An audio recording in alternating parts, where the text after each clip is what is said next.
magandang umaga mga katyabi. Nandito po tayo sa ating dagat at medyo may bagyo po ngayon. Kaya nandito po kami sa tabing dagat. At ipakikita ko po ngayon sa inyo ang style ng aming dagat na dati pong napakadumi. Tingnan niyo po ngayon at medyo malinis-linis na. Talaga pong ang taas ng basura po dati nito, isang taas ng tao. Kaya dahil po din sa mga tao dito sa Bukana ay medyo nalilinis-linis na po. Kaya lamang po ay meron po ulit tayong bagyong darating. Yan. Pakikita ko po ngayon sa inyo. Yan po. O yan po, mga katsabi. Nandito po tayo sa tabing dagat. Yan. Ito po ang resort na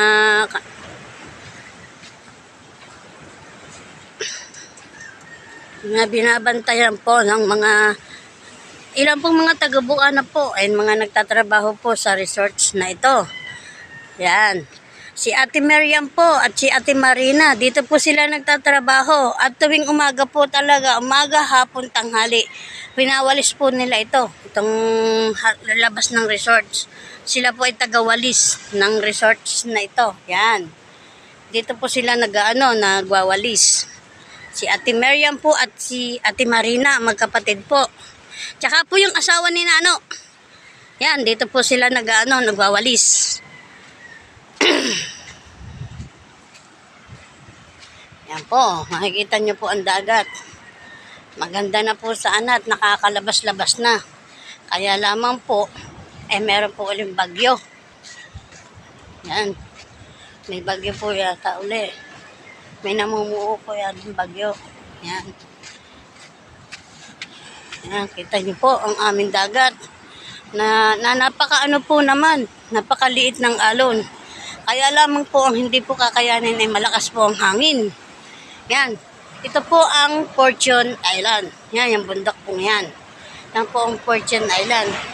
At yung po naman, yun po ang Twin Island. Yan po, Twin Island po yan. Yan, kita po yun. Yan. Yan, makikita nyo po dito. Ngayon, pupunta po tayo dito sa may ilog na nasabi po nga ng aking kapatid na si Makaapo. Si Makaapo po ay kapatid ko na ang ilog po daw ay nangangain ng tao. Yan. Dati po ang ilog na ito ay malayo. Dahil nga po sa kalalaki ng alon, lumalapit na po at marami na po talaga itong nakain na bahay. Halos hindi lang po 50 bahay ang nakakain ito. Nitong ito ng ilog na ito. Ang mga nakakain po naman na bahay ay yung mayayaman po. Yung mayayaman na tao. Kaya kung alin pa po yung sanang makakatulong sa taga-Bukana, ay ayan pa po ang nakakain ng ilog, yung bahay po nila. Yan. Nandito po tayo ngayon. Yan. Kita nyo po. Yan, 'di ba po ba kadumi ng ating dagat, ng dagat namin. Buti na lang po at medyo mababa ang basura. Pero ilang araw po din napatigil lang po dahil nga po may dadating pong bagyo tulad po ngayon. Talagang umuulan po. Umuulan po dito sa Bukana.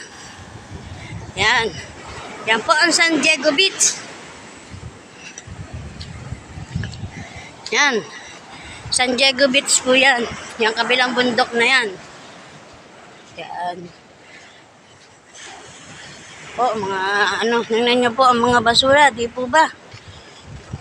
Yan. Tapo tayo sa ilog. Dito po ay marami nang dadala. Titingnan po natin kung may mahuhuli po ang mga dito. Kahit pa paano, dito sa ilog, nakakaulam ang mga taga-Bukana.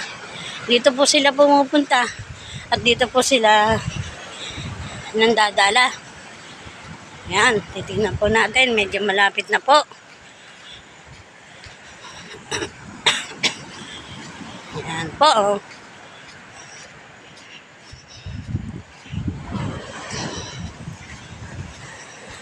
Yan, dito po ay may mga suya na pwede pong lumipad. Hindi po lumipad. Sorry po, sorry. Pwedeng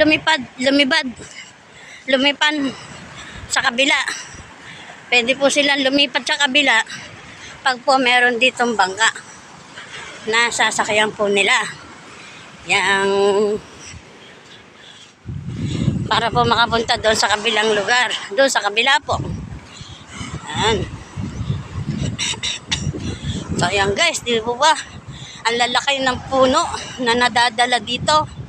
Kung tutusin po ba, kaya po ba ito kung hindi po malaki ang alon dito?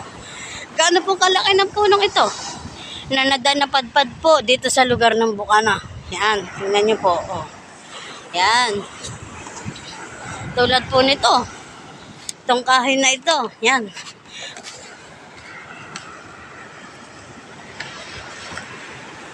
Yan po, napatusok na po dito. Oh, gaano po kalalim siguro nito ng punong ito? O kahoy na ito. Yan oh, nakabaong po siya. Paano po kaya ito makukuha? Huhukayin po ng maraming tao. Yan, napakalaki po ng kahoy na ito. Yan po. Dito po naman tayo talaga sa...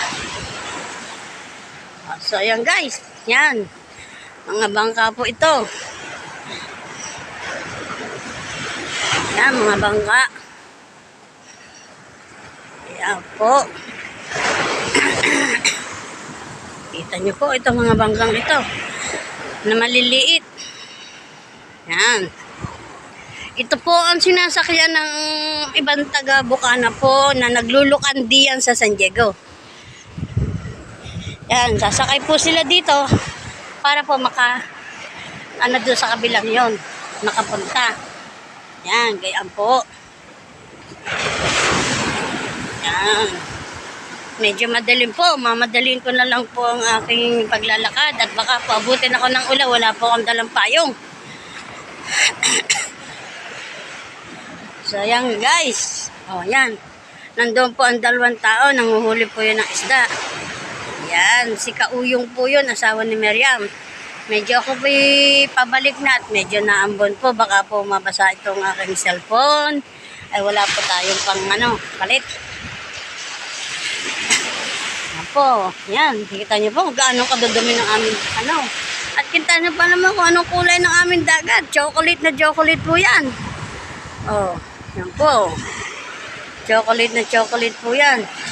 Pero dyan po sa Fortune Island, napakaganda pong lugar niyan.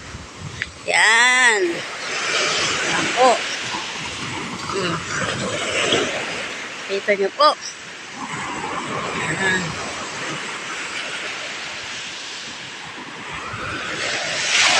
Oh.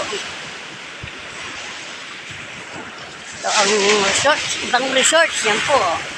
Ito po ay medyo hindi pa nasisira. Pero ang iba po talaga ay marami nang nakuha dito. Yan po.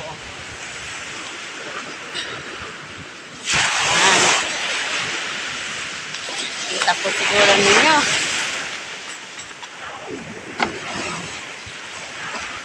Yan.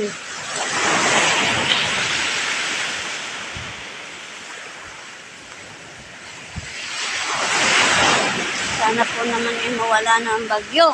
Nakakapala-palaot na nga po na ang mga tao dito. Nakakadalawang palaot na po eh. Medyo nakakahuli-huli po kahit nakakabili po naman ng panggatas ng mga ng mga bata. Kaya lang po, ito nga po. Bigla na lang pong may sumulpot na may po daw. May bagyo po daw na paparating. Kaya po naulan dito sa Bukana at napakadilim po ng langit. Yan, kita niyo po yan. Langit. Uulan po tsaka yan. Di mari po hindi ulan yan. Babaksak po yan. Yan. Oo. Marami po talaga ditong... Pero kahit po paano, marami pong natulungan din ang mga basurang ito. Marami pong nakakuhang kahoy. Mga kinahoy po ng mga taga-Bukana. Kaya naging maganda rin po. At Ang kahoy na nakuha po nila ay talagang kahit pang isang taunan. Yan po. Yan po si Kuya Gucci. Kuya Gucci, shout out. Kasi pag po din yan, Kuya Gucci. Halos araw-araw po din yan. Nang huhuli ng isda. Ang asawa po ni Bebe. ang asawa kapatid po ni Carpenter. Si Kuya Gucci. Araw-araw po din yan namimingwit. Makahuli po ba naman tayo siya ng ng mga 5 piraso. Di may pangulam na po ba, di ba? Yan. Halos araw-araw po dumadaan niya sa aming tindahan. May dala pang pangangawil ng isda. Doon po din siya pupunta doon kay Kuya Uyong doon sa may ilog. Yan po. Yan. Yan, tulad ko nito sa tabing dagat po. Nakahoy. Delikado po minsan ito sa mga bata. Yan, bago tusok-tusok pa po. Makakadelikado sa bata. Yan.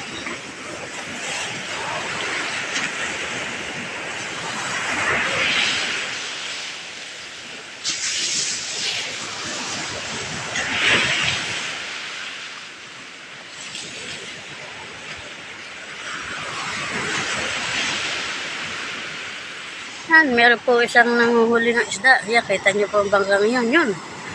O, yan po. Nag-aalimasag po yata yun. Dahil may hinihila po siya. Yan o, may kukunin po siya. Parang nag-aalimasag po. O, yan nga po, nag-aalimasag.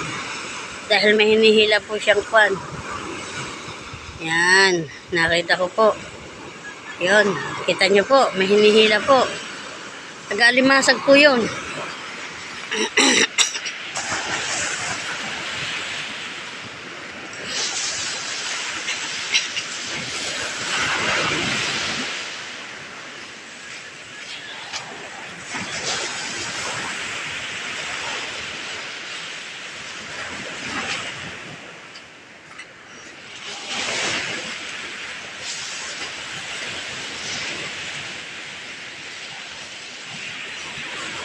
So, yan guys.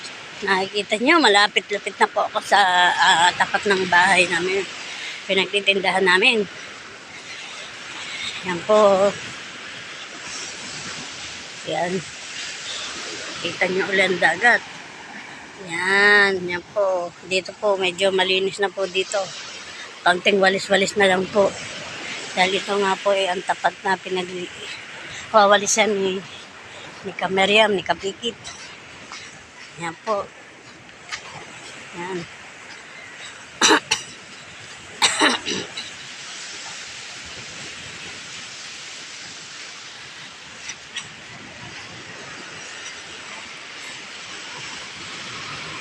So, guys, malapit na po tayo.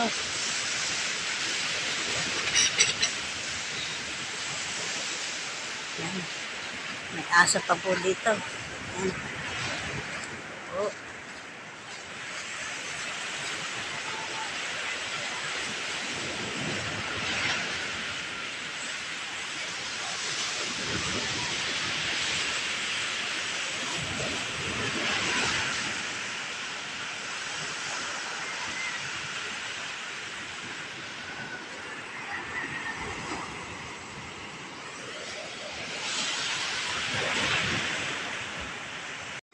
So yun guys, hanggang dito na lamang po ang aking pag-vlog.